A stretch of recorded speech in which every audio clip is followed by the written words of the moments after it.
Hello, my name is Hassan Sorrells, and this is the Leadership Lessons from the Great Books podcast shorts.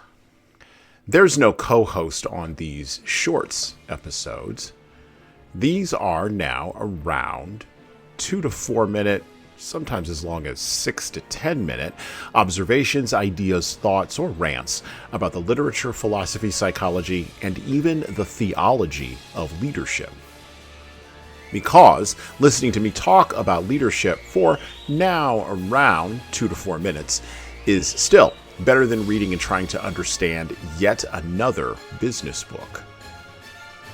Even that business book your coworker won't stop raving about because it quote-unquote changed their life, but you can't see any difference in their leadership behavior. So how good could that author be?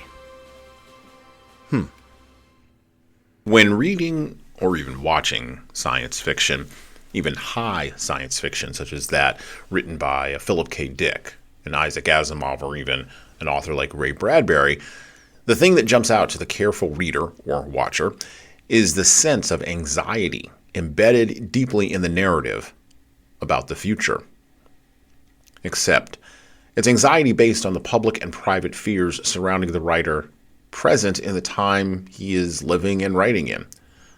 Every writer records their fears and uses the fears of the era they are in as fodder to write about, but science fiction writers project those fears forward and leverage fantastical circumstances to take the reader out of the immediate now.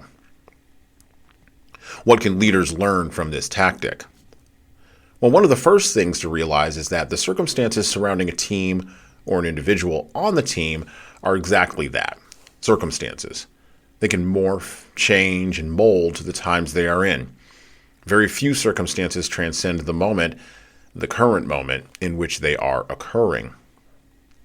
The second thing to realize is that while there are circumstances that can transcend the current malaise, most of the future is, at best, an educated guess, and at worst, an ignorant forecast.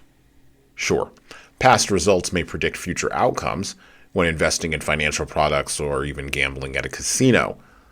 But in the dynamic real world in which leaders really lead, there is little benefit in projecting the outcomes of negative or even positive circumstances or events into an unknown and unknowable future. Leaders lead in the now. They set a vision for the future, plan for contingencies, and they map the environment they are in with wisdom and forethought.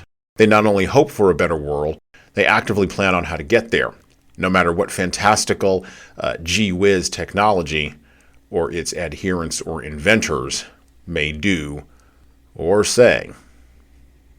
And well, that's it for me.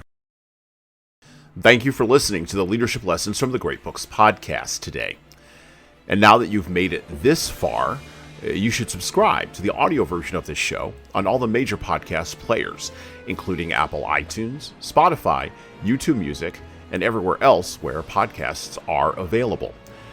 There's also a video version of our podcast on our YouTube channel. Like and subscribe to the video version of this podcast on the Leadership Toolbox channel on YouTube.